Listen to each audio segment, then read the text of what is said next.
Қайырлы күн! Бүгін сіздермен цезарь салатын жасайтын боламыз.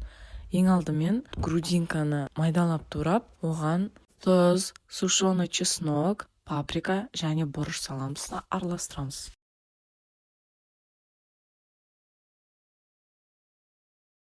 Тауық етімізді 15 минутқа маринадтауға қалдырамыз.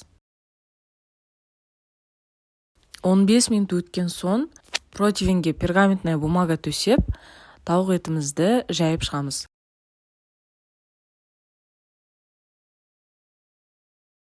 Тауық етін қызып тұрған пешке 180 градусқа 30 минутқа пісіріп аламыз.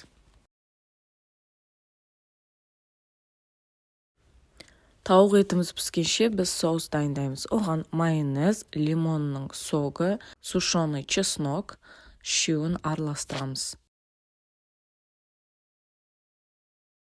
Цезарь салатын жинаймыз. Бізге 4 бұрышты туралған пекин капустаның үстіне тауық еті, черри помидор, қайнатылған жұмыртқа және өзіміз жасаған соусымызды қосып араластырамыз. Сырды теркадан өткізіп, сухари екеуін қоссаңыздар болады. Ал енді дастарханға қоя беруге болады. Біз бұл видеода осы салатты бірінші рет істеп тұрмыз. Сіздерге де оңай болуы керек.